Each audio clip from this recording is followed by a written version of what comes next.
नमस्कार, मैं हूं आपके साथ साक्षी सिंह और आप देख रहे हैं जी मीडिया का डिजिटल प्लेटफॉर्म। सोचिए, जिस प्लेन में आप बैठे हो, हजारों फीट की ऊंचाई पर उड़ रहे हो और तभी आपको पता चले कि जिस पायलट के हाथ में आपकी जिंदगी की कमान है, वो कथित तौर पर गांजे के नशे में था।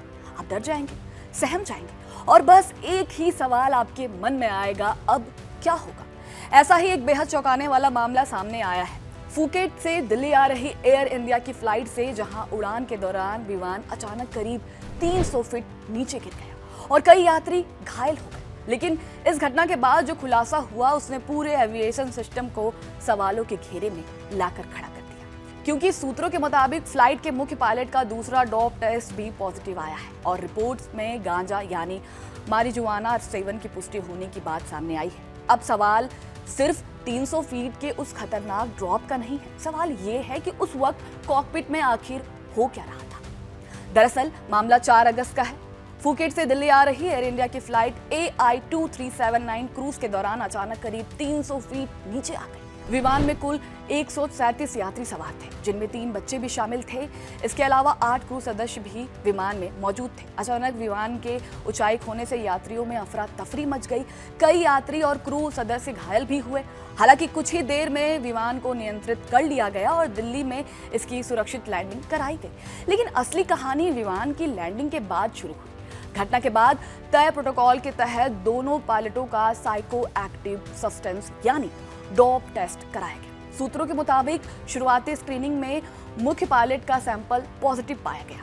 इसके बाद मामले की पुष्टि के लिए सैंपल को एक बार फिर दोबारा लैब भेजा गया और अब सूत्रों के हवाले से दावा है कि दूसरे लैब की रिपोर्ट में भी मारिजुआना यानी गांजा सेवन की पुष्टि हुई है। यानी शुरुआती टेस्ट के बाद अब कथित तौर पर कंफर्मेटरी टेस्ट भी पॉजिटिव आया है। हालांकि यहाँ ये साफ करना जरूरी है कि इस रिपोर्ट पर एयर इंडिया की ओर से अभी तक कोई आधिकारिक पुष्टि सामने नहीं आई है। इसीलिए पायलट के खिलाफ अंतिम निष्कर्ष जांच पूरी होने के बाद ही निकल सकता है कि इस मामले को और गंभीर बनाता है। उड़ान के दौरान पायलट के व्यवहार को लेकर सामने आया दावा। सूत्र के अनुसार घटना के वक्त मुख्य पायलट समान स्थिति में नहीं दिख रहा था, यहाँ तक कि उसे चलने फिरने में भी परेशानी होने की बात सामने आई है और कथित तौर पर कैबिन क्रू को उसकी मदद करनी पड़ी। वहीं घटना के बाद कुछ यात्रियों ने भी पायलट के नशे की हालत में होने को लेकर सवाल उठाए थे। अब दूसरी डोप टेस्ट की रिपोर्ट की खबर सामने आने के बाद ये सवाल और भी ज्यादा बड़ा हो गया है कि क्या फ्लाइट के दौरान पायलट की स्थिति सामान्य थी। सबसे अहम बात ये है कि जब विमान अचानक ऊंचाई खो रहा था, तब कॉकपिट में क्या हुआ। सूत्रों के मुताबिक विमान के अचानक नीचे आने के दौरान को पायलट ने नियंत्रण संभाला। उसने विमान को स्थिर किया और बाद में दिल्ली में सुरक्षित लैंडिंग कराई। लेकिन अब जांच एजेंसियां ये पता लगाने में जुटी हुई हैं कि 300 फीट का ड्रॉप आने के वक्त मुख्य पायलट अपनी सीट पर मौजूद थे या नहीं। क्या वो विमान के कंट्रोल पर थे? क्या उस समय को पायलट ने खुद विमान संभाला या फिर घटना से पहले ही कॉकपिट में कोई असामान्य स्थिति पैदा हो चुकी थी? इन तमाम सवालों के जवाब अब जांच में तलाशे जा रहे हैं। इस मामले में सबसे अहम भूमिका विमान के ब्लैक बॉक्स की हो सकती है। जांच टीम कॉकपिट वॉइस रिकॉर्डर यानी CVR और फ्लाइट डाटा रिकॉर्डर यानी FDR की मदद से पूरे घटनाक्रम को जोड़ने की कोशिश की जा रही है। CVR से पता चल सकता है कि घटना के वक्त कॉकपिट में क्या बातचीत हुई थी। वहीं FDR से विमान की ऊंचाई, रफ्तार, दिशा और दूसरे तकनीक पैरामीटर की जानकारी मिलेगी।